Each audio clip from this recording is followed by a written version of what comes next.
going on, everybody? Welcome to the Best Mountain Farm, and we are making good progress on the Mountain Farmhouse living room. So we've got the window here, the old window opening. We've replaced all the beadboard there so that you no longer see that, and got a lot of the cleanup done. And every project you got to clean up, and we're working outside today because it is, or working inside because it's chilly outside. So today I'm going to continue trying to get everything cleaned up to start painting. So I've got to put a piece of a header right here to nail our picture board to, and we have an old oak rough cut 2x4 that came out of that closet entryway right there. So we're going to put that in, and then we're going to move everything to the center, and we're going to get started on getting all the nails out of the wall and scrubbing the walls down, just water, wiping them off, and getting painter's caulk,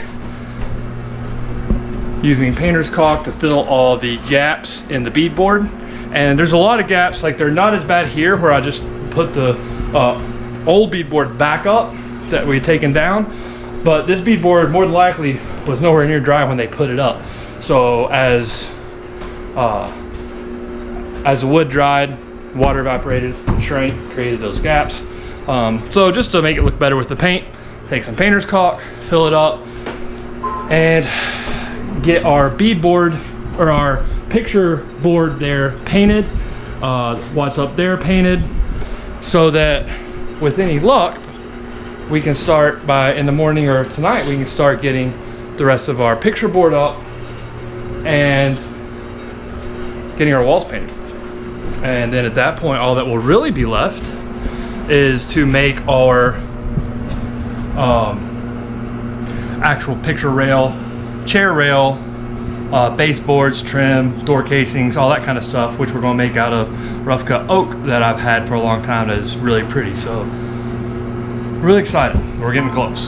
So that being said, we're going to start getting everything, or we're going to get that header up there, and then we'll start getting everything moved.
Not going anywhere.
Alright, so for painting a lot of this stuff, I'm calling in a professional, literally.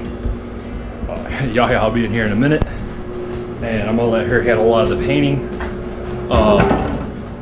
And I've got to, while she paints the trim boards, because this makes a lot more sense to paint them here, and then I'll cut them and put them up, because it won't matter if they're scuffed up a little bit from the saw.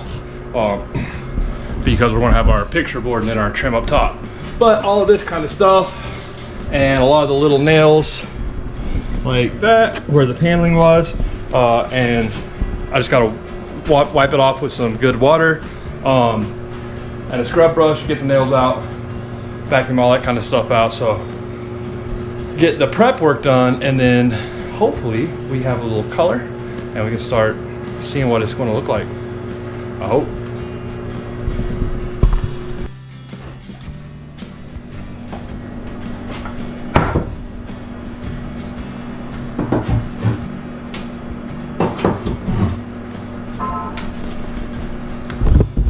So I have actually seen people and talked to people that didn't know exactly how a Wonder Bar worked or why a Wonder Bar was so wonderful. So here's one of the reasons. Like a normal crowbar, it's thicker, it can't get into small areas.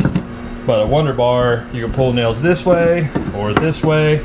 But that handy little teardrop right there,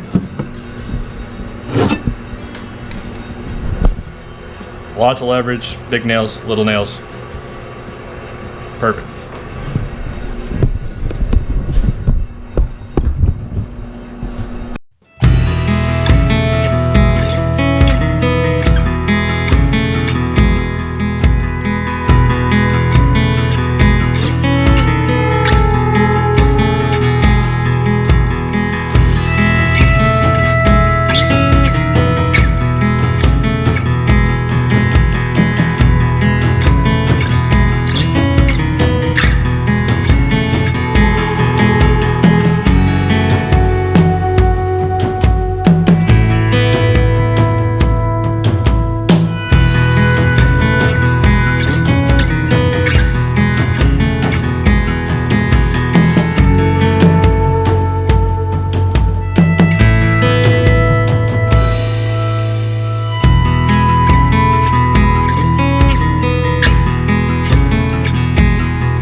About this,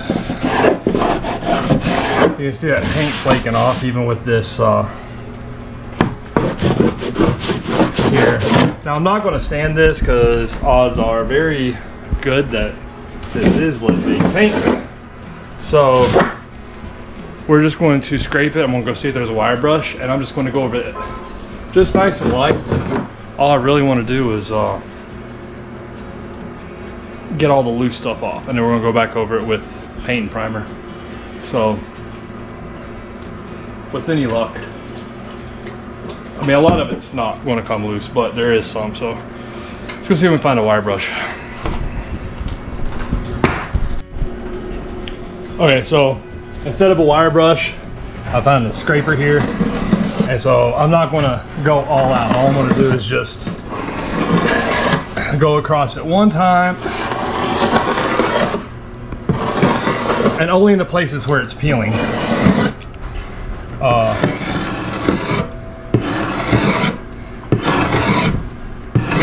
Because our primer will help seal it in. But you can see a lot of places it's not peeling. Anywhere it is peeling, we're just going to rub it.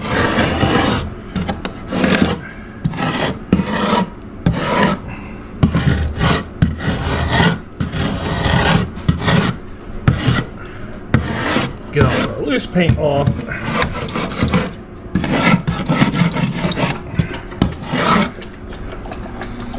But luckily, most of it is pretty well on there.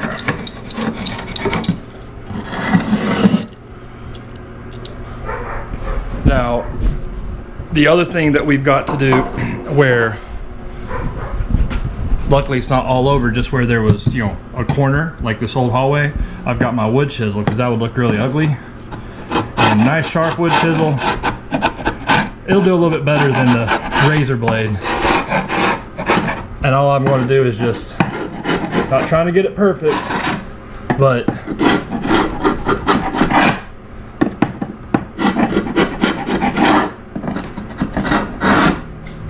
just getting it nice and smooth, where when we paint it, big ugly old rips won't show up.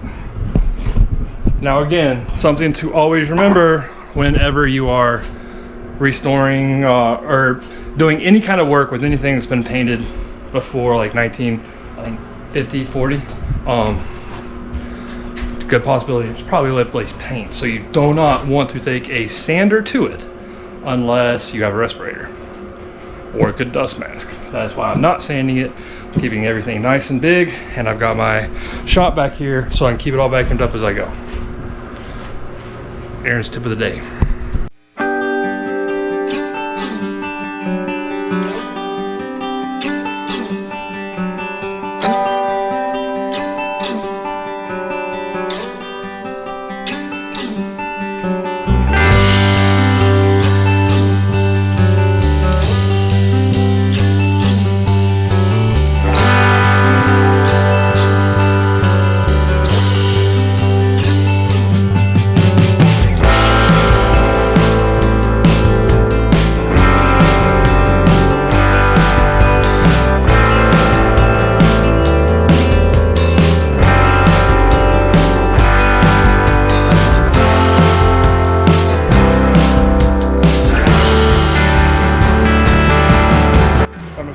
Why we had to wash this down a little bit.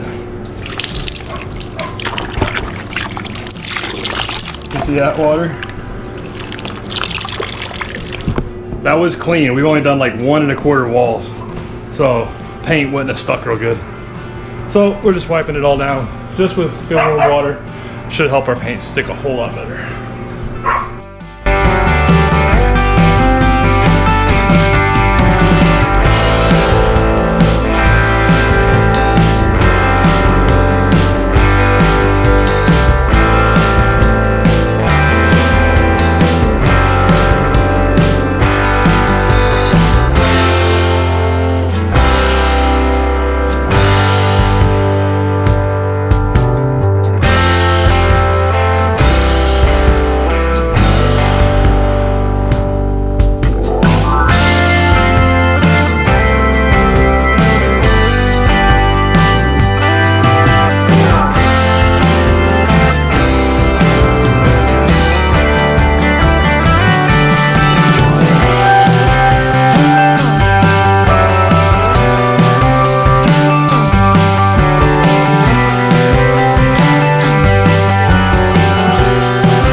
So we have our walls cleaned, and luckily there wasn't really any more loose paint except that one spot.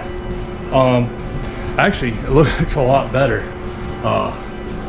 Those walls were gross, but they'd been under paneling and hadn't been washed for, I don't know,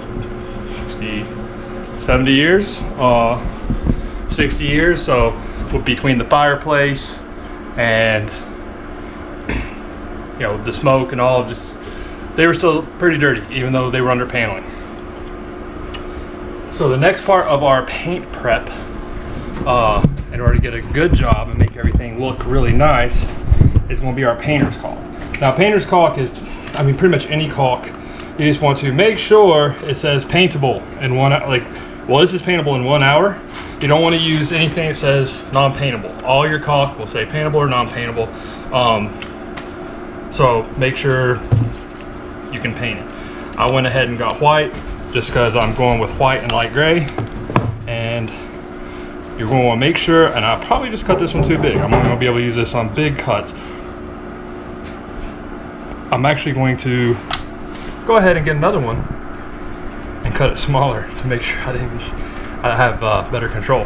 Okay, so this time I'm going to cut, there we go, a little bit smaller of a hole. And I might have to go downstairs and get a, oh, all right, because you've got to poke the seal down at the bottom as well. And with our painter's caulk, all we're going to do, where all these gaps are, and we don't want a ton of this to come out.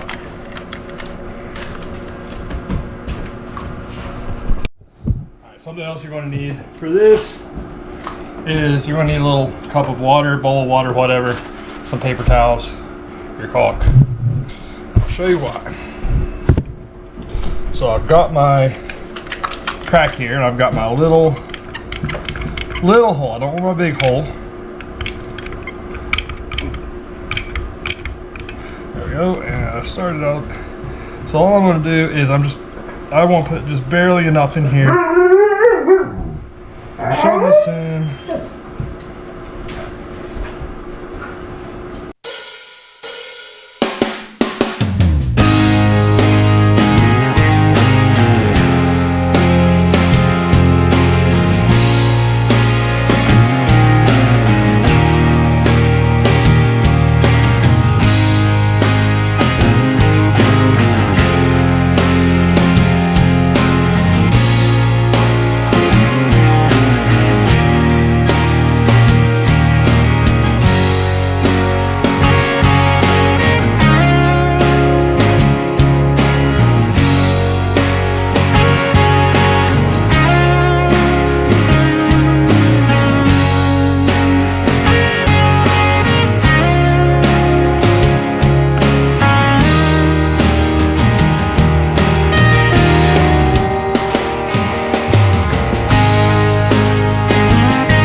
And there you pretty much have one line finished. Now we have like 8,000 other lines, so yeah, I may or may not get this finished tonight, but we're gonna give it a good shot.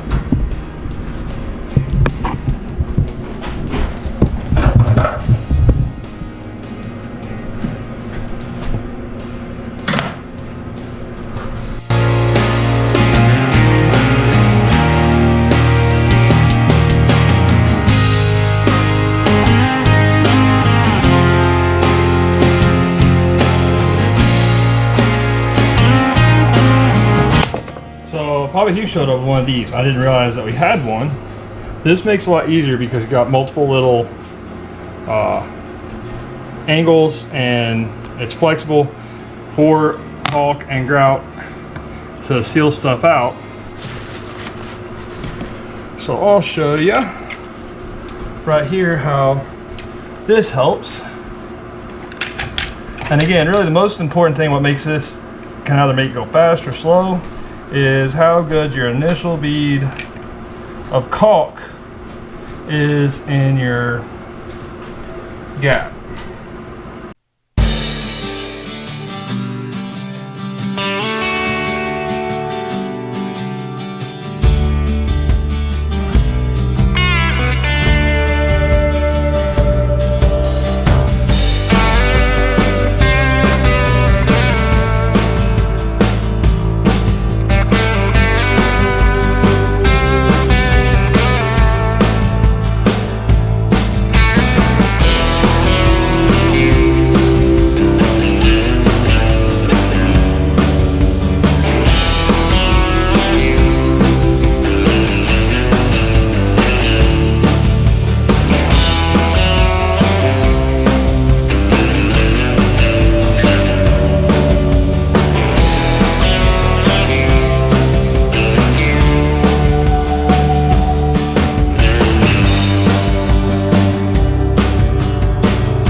All right, everybody. So tonight I'm gonna get back to caulking. Didn't get as much done last time as I wanted to, and then today just normal farm chores, firewood, you know, going to get hay and this, that, the other. But I got Aiden back, so he was out with a friend for the weekend. I'll let a kid be a kid. So what I want to do now is finish up caulking, and then that way tomorrow we can get to painting and putting up our beadboard. So getting much closer. Make sure and like, subscribe, and share, because you don't want to miss the rest of this room restoration. The Mountain Farmhouse Living Room restoration. So have a good night.